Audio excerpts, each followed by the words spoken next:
Salut les filles et les garçons.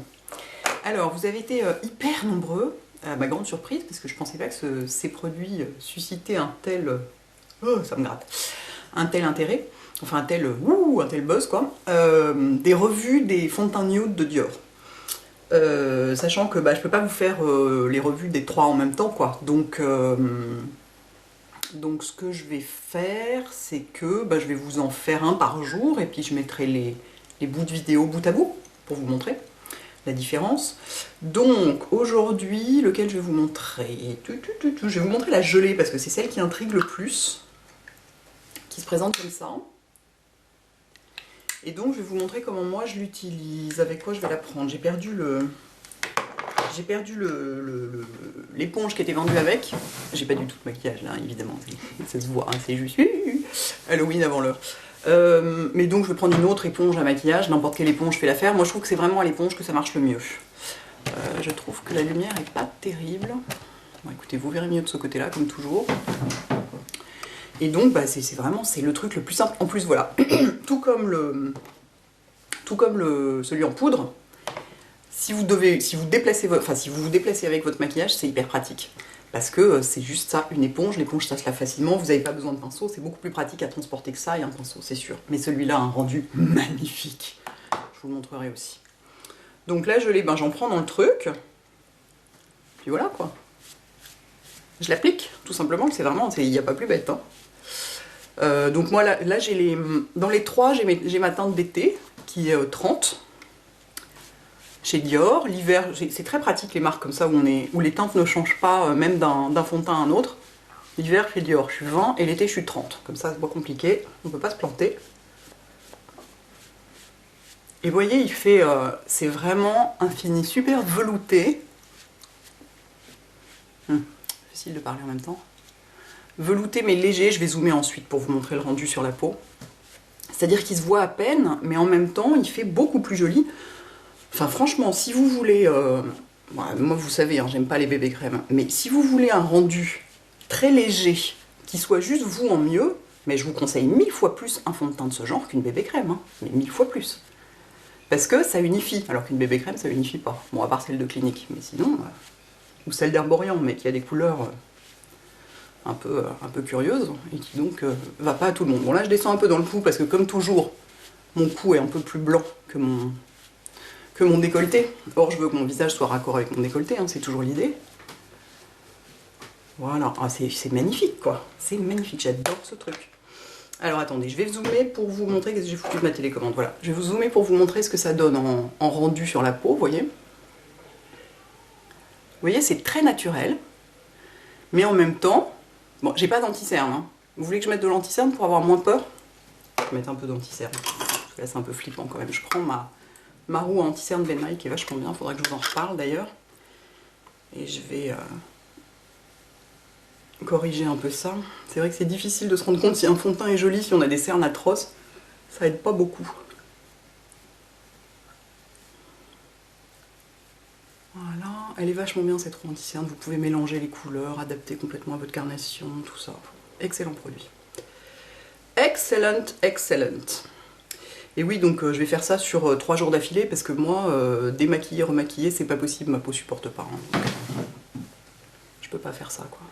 C'est-à-dire que quand je fais des maquillages d'Halloween, par exemple, je me démaquille après, forcément. Hein. Je vais pas dans la rue avec une tête de squelette, mais je me remaquille pas. Voilà, là c'est mieux. Et vous voyez, j'espère qu'on voit bien à l'écran ce rendu, ça fait... Ouais, il est vraiment super beau. Je vais essayer de vous montrer mieux. Vous voyez, ça se voit pas. C'est-à-dire qu'on voit la peau, complètement. Ça fait pas du tout cet effet plastique que j'apprécie d'habitude.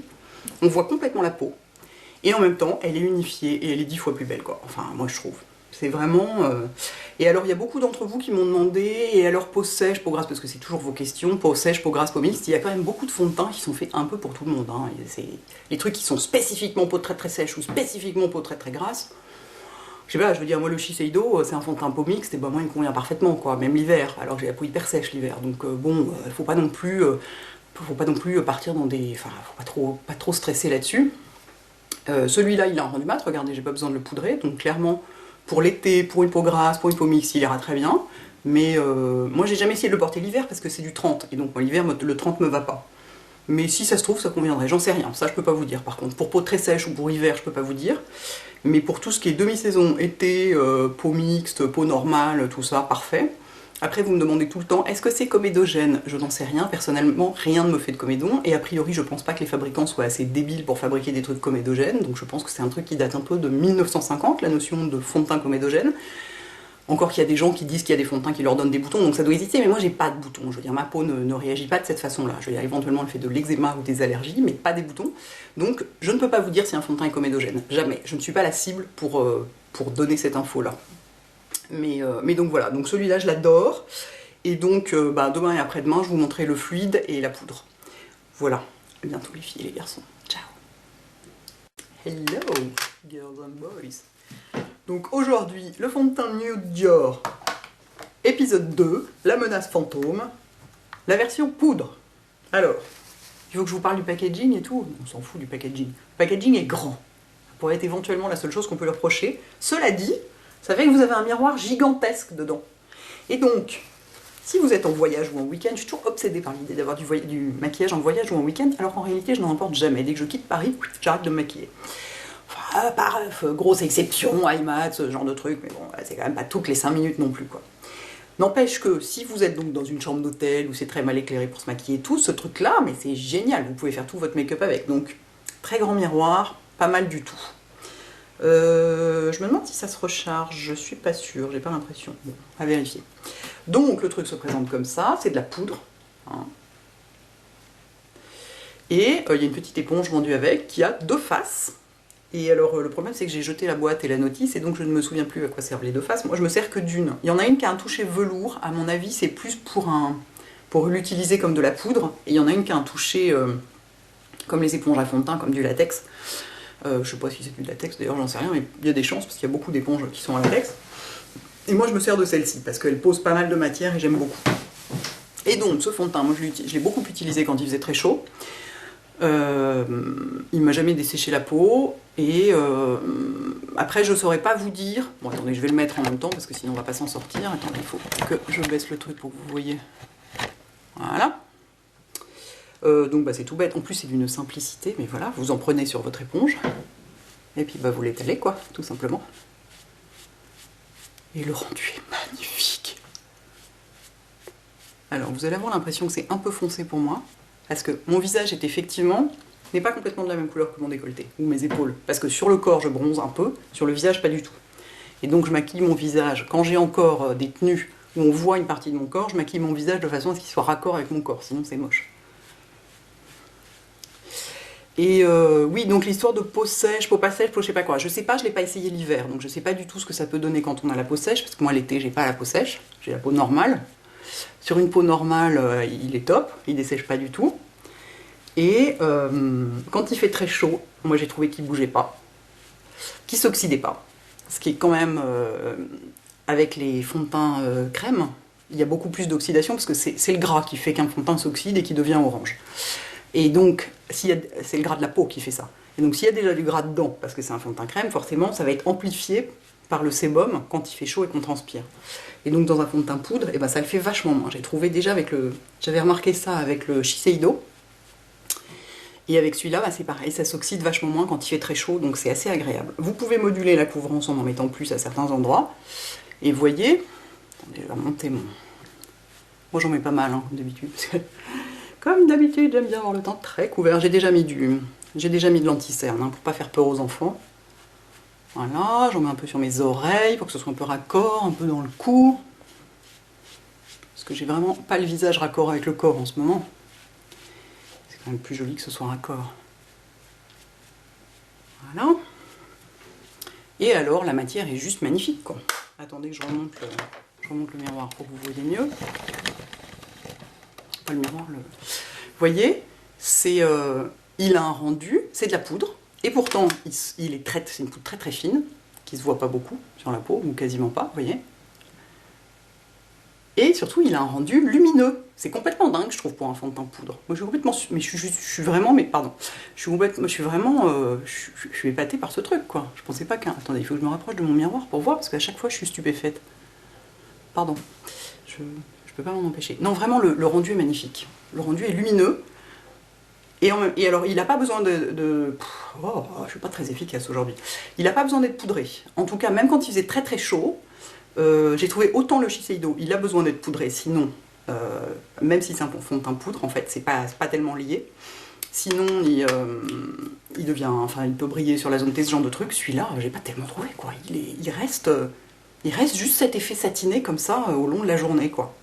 Donc vraiment, je suis stupéfaite par ce produit. Je le trouve vraiment, mais démentiel, quoi. J'ai pas essayé de l'appliquer au pinceau, mais on doit pouvoir s'en servir au pinceau comme poudre par-dessus, en finition, les jours où on a une tête, mais épouvantable. Genre mettre un fond... Moi, ça m'arrive de faire ça, c'est assez rare, mais parce que ça se voit un peu quand même, ça fait un fini un peu machin. Mais ça m'arrive quand l'hiver, par exemple, j'ai vraiment une tronche épouvantable de mettre du fond de teint liquide et d'utiliser en poudre un fond de teint poudre, en fait. Et du coup, c'est beaucoup plus couvrant qu'une poudre. Donc voilà, alors après, voilà, peau sèche, peau pas sèche, j'en sais rien. J'imagine que peau très sèche en plein hiver, peut-être ça va pas le faire, mais encore que je ne sais pas, vu que j'ai pas essayé l'hiver. Mais sinon, pour peau normale, peau mixte, peau grasse, tout ça, mais topissime, quoi. Vraiment topissime. Et alors, vous allez peut-être vous demander, et alors qu'est-ce qu'on fait pour le blush? Si on a envie de mettre un blush crème, c'est un problème parce que c'est une poudre. Et ben non, justement, c'est pas un problème. Il y a beaucoup de poudres sur lesquelles on peut mettre un blush crème. Hein. La plupart du temps, quand même, maintenant, je vais vous montrer, je vais prendre le blush Kiko, puis je vais en mettre par-dessus. Vous allez voir, c'est pas du tout un problème. Je vais mettre avec un petit stippling brush. Hop. Attendez, il faut que j'en mette plus. Alors, si vous voulez vraiment pas du tout déplacer votre fond de teint, bah vous tapotez, mais vous feriez la même chose avec un fond de teint crème. Hein. Si vous vous en foutez et que vous aimez aller vite, comme moi. Vous balayez ça tranquillement. Et, pardon, je me rapproche pour vérifier, non, ça ne... Il n'y a aucun problème, hein, ça supporte très bien d'avoir de la crème par-dessus, quoi. Voilà, donc, de toute façon, j'adore les trois, il ne me reste plus qu'à vous parler du fluide. Et celui-là est vraiment, c'est vraiment ma découverte de l'été, quoi, il est vraiment génial. Voilà, à bientôt pour l'épisode 3. Et voici le troisième volet de notre saga du fond de teint Nude Dior. Et donc aujourd'hui, le Nude Fluide. Qui visiblement n'est pas une nouveauté. Plusieurs d'entre vous m'ont dit qu'elle l'utilisait déjà depuis un certain temps. Donc il s'appelle Nude, teint éclat effet peau nue. Il y a un FPS... excusez-moi, SPF de 15.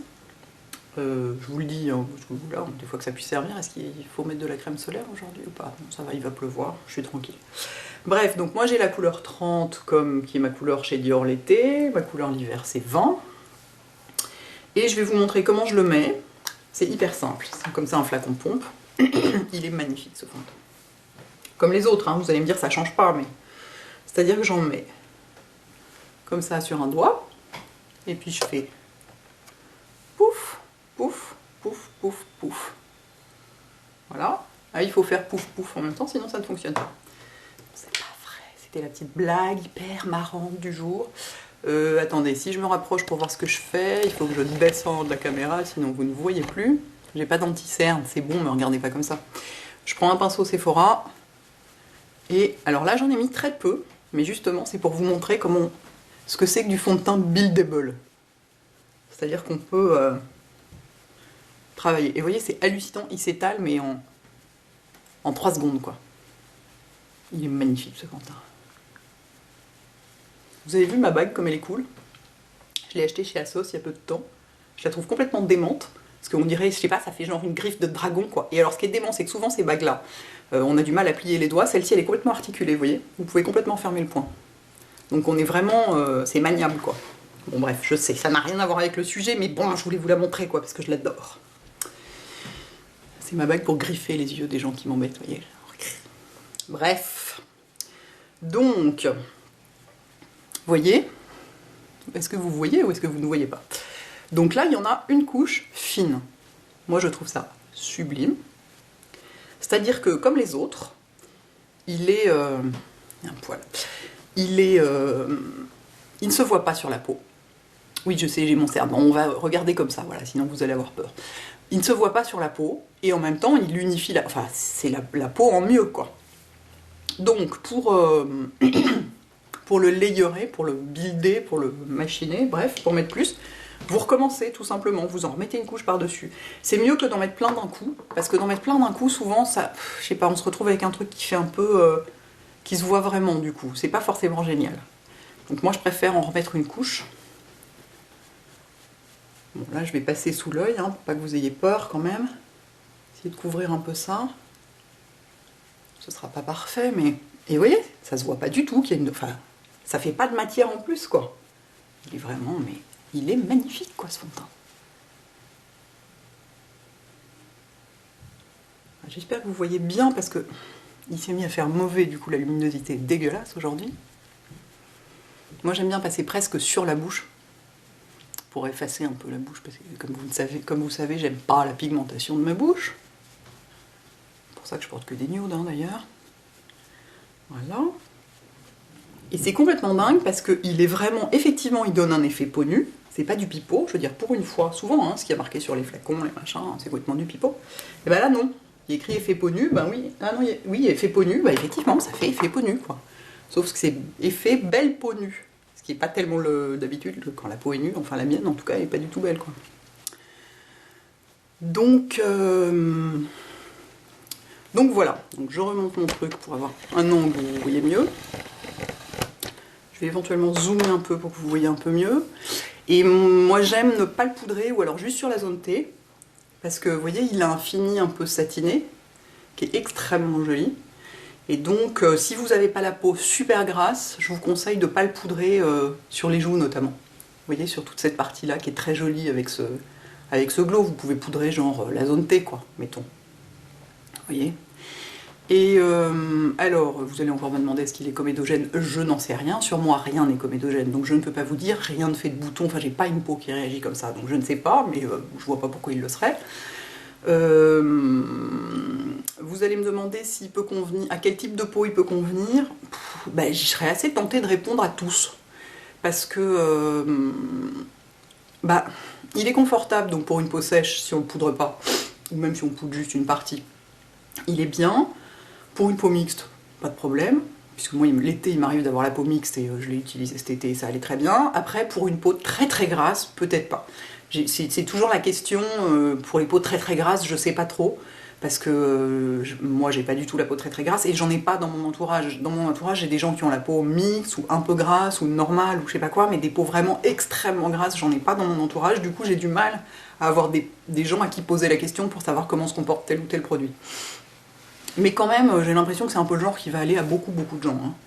Donc voilà, donc moi celui-là vraiment j'en suis dingue. Là c'est de ces derniers jours, c'est celui que je porte. Oui, je vais aller mettre de l'anti-cerne, paniquez pas. Et voilà, j'ai pas trouvé qu'il s'oxydait particulièrement dans la journée, mais bon en ce moment là ça y est, winter is coming et tout ça, il fait 15 degrés, donc forcément pour l'oxydation, c'est plus la saison de l'oxydation, hein. Mais vous voyez, c'est un fini, ce fini soyeux, satiné, tout en quelque part, d'une certaine façon, ne se voyant pas, quoi. Enfin, c'est vraiment super réussi, quoi. Voilà, donc je suis totalement fan des trois, et évidemment, les achetez pas sans les essayer, hein, parce que c'est quand même très difficile, à moins de bien connaître ces teintes déjà chez Dior, de savoir que voilà, vous êtes 20, 30, je sais pas quoi, 22 qui est plus rose, ou ce genre de choses, mais sinon, essayez, parce que c'est quand même vraiment un coup à se louper. Voilà. C'est à peu près tout ce que j'avais à vous dire, comme vous vouliez les voir les trois en action. Voilà qui est fait. J'espère que ça vous aide. Oui, je précise juste que pour les mecs, à mon avis, le fluide et le gelé, donc ces deux-là, sont particulièrement adaptés aux mecs. Parce que le fluide, vous voyez, quand j'en avais mis qu'une couche, il se voyait vraiment pas. Et donc ça, ces deux-là, autant la poudre se verra peut-être encore que. Sur un mec à peau très grasse, par exemple, la poudre pourrait peut-être marcher. Ça vaudrait vraiment le coup d'essayer parce que le fini n'est pas du tout cakey, comme vous avez vu, c'est un fini lumineux. Donc c'est vrai que mon premier réflexe aurait été de dire pour les mecs ces deux-là seront parfaits, mais ça vaudrait vraiment le coup de tenter celui-là aussi. Donc bon, bref, adapter toutes les peaux, tous les sexes, toutes les races, tous les âges, comme on dirait chez MAC. Non, vraiment des super beaux filles. Ah, j'ai fait tomber un truc. Bon, je vais m'arrêter là parce que ça commence à partir dans tous les sens. J'espère que ça vous aide, à bientôt les filles et les garçons. Ciao.